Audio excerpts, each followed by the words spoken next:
Pernah nggak sih Anda ngerasa panik banget pas mau rapat gara-gara dokumen ketinggalan? Atau tiba-tiba ngerasa capek dan kewalahan sendiri cuma karena ngelihat kamar yang berantakan banget? Sering banget itu sih pastinya. Nah, iya kan? Dan kalau saya bilang kunci buat ngatasin semua kekacauan sehari-hari ini, ternyata ada di dalam buku pelajaran anak SD. Anda percaya nggak? Wah, itu klaim pembuka yang lumayan provokatif ya. Lumayan berani. Tapi jujur aja, setelah kita ngebaca tumpukan materi buat eksplorasi mendalam kita kali ini, saya beneran nggak bisa bantah klaim itu. Betul banget. Jadi hari ini kita bakal ngebedah materi yang sangat unik. Ini bukan jurnal akademik yang tebel atau buku self-help luar negeri yang harganya ratusan ribu gitu. Bukan sama sekali. Materi kita hari ini adalah buku coding sekolah dasar untuk kelas 5. Ini terbitan dari Kementerian Pendidikan Dasar dan Menengah untuk tahun 2025. Buku anak 10 tahun ya. Iya, anak umur 10 tahun. Spesifiknya, kita mau menyelami bab 1, judulnya Berpikir Komputasional Menemukan Solusi. Misi dari obrolan kita hari ini adalah buat mengekstrak wawasan dari buku anak-anak ini. Untuk ngebuktiin satu hal fundamental kan. Tepat. Kita mau ngebuktiin kalau berpikir komputasional itu bukan cuma sekedar bahasa pemrograman yang kaku. Ini tuh semacam life hack universal buat meretas masalah sehari-hari. Supaya Anda yang lagi dengerin obrolan ini bisa jadi pemecah masalah yang jauh lebih logis, terstruktur, dan pastinya nggak gampang panik. Iya, gak gampang meledak gitu emosinya. Nah, yang bikin pendekatan pemerintah di buku ini sangat brilian adalah mereka sama sekali nggak mulai dengan sintaks coding. Oh iya, nggak ada layar hitam penuh teks hijau gitu ya? Nggak ada. Mereka nggak ngelempar anak usia 10 tahun ke dalam barisan kode rahasia yang rumit. Mereka sadar, kalau sebelum Anda bisa nulis instruksi supaya mesin bisa mecahin masalah, Anda harus, melatih otak manusia Anda dulu. Melatih buat mengenali masalahnya itu sendiri ya? Betul. Buat ngenalin gimana sih bentuk sebuah masalah di dunia nyata. Karena kan pada dasarnya komputer itu cuma kalkulator yang sangat cepat. Cara berpikir kita lah yang jadi perangkat lunak utamanya. Oke, mari kita bedah ini. Sebelum kita bisa mendibak sebuah kekacauan dalam hidup, kita kan harus sepakat dulu nih tentang apa itu masalah. Bener, harus ada definisinya. Dan buku ini mulainya pakai cara yang membumi banget, nggak pakai definisi akademis. Mereka pakai contoh skenario sehari-hari. Kayak ada karakter namanya Raffi yang panik setengah mati di sekolah gara-gara sepatu olahraganya ketinggalan. Oh, yang sepatunya ketinggalan di rumah itu ya? Iya, terus ada Alia yang lupa ngerjain tugas, dan Pepi yang terjebak di antrean kantin yang super kacau, yang panjang desak-desakan nggak teratur gitu. Kacau balau lah pokoknya. Nah, dari semua kekacauan itu, buku ini ngedefinisin masalah sebagai, ini saya kutip ya, perasaan tidak nyaman atau situasi yang tidak sesuai. Yang paling menarik di sini adalah gimana definisi itu ngubah cara kita memproses emosi kita. Gimana tuh maksudnya?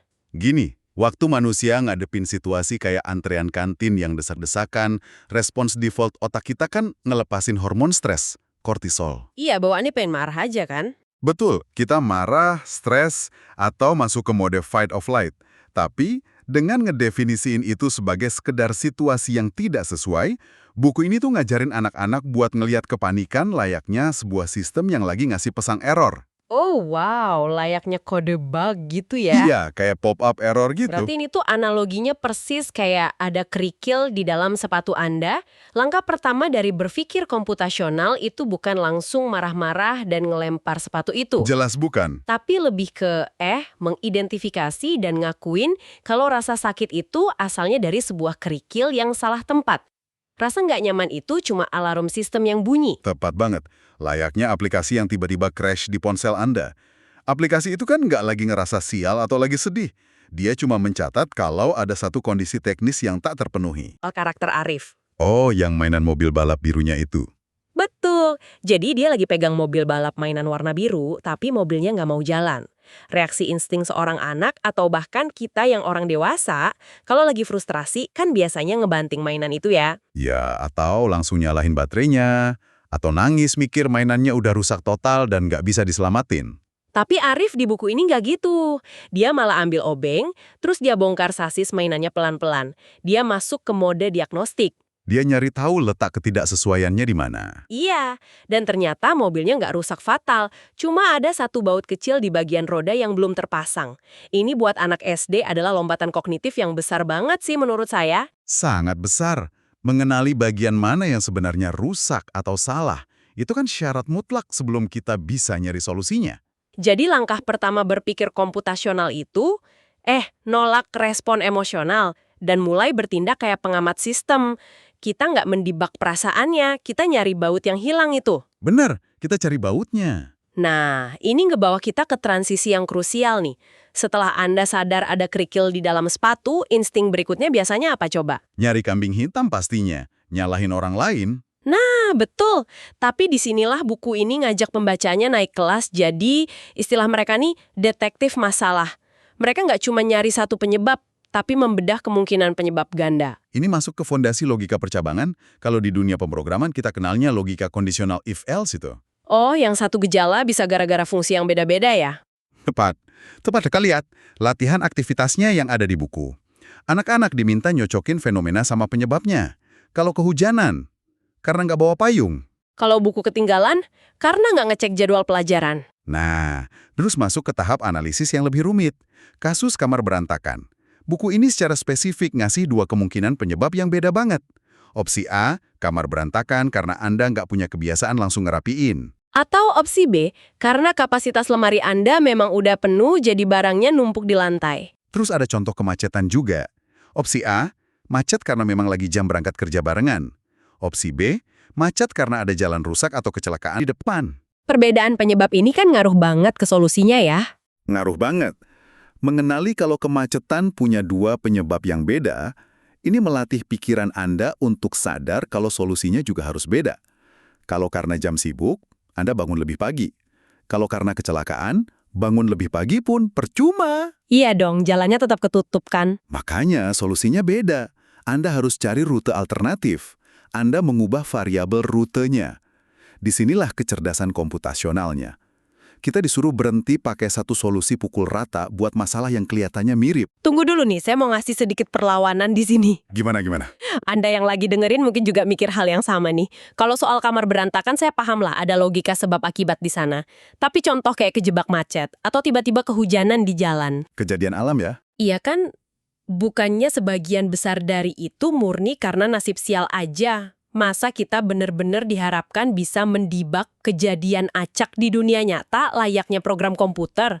Wah, kalau kita kaitkan ini ke gambaran besarnya, justru disitulah poin utamanya.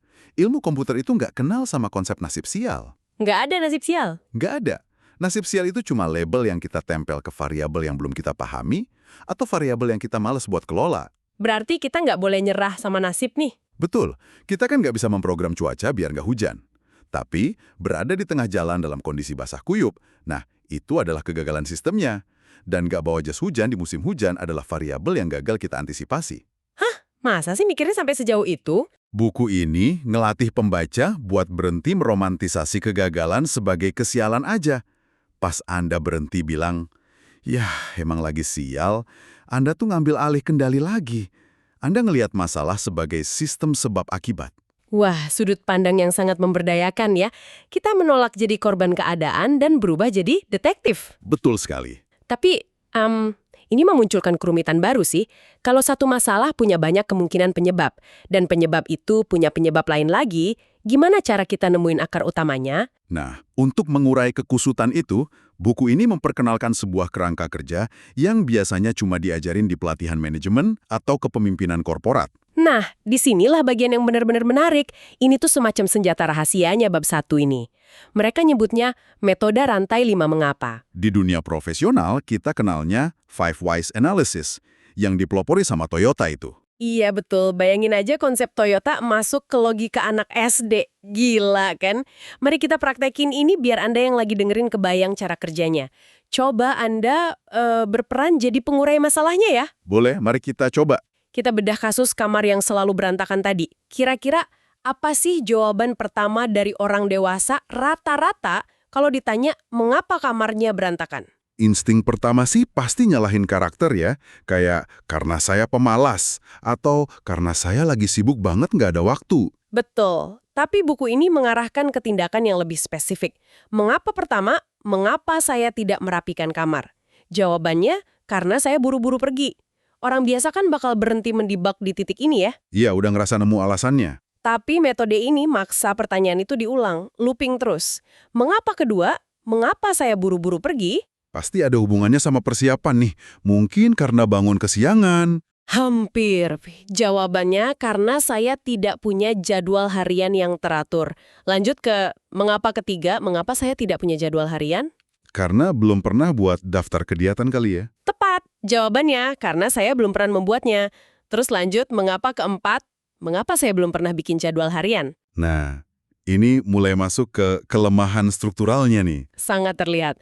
Jawabannya karena saya tidak tahu cara membuat jadwal harian yang baik. Dan boom!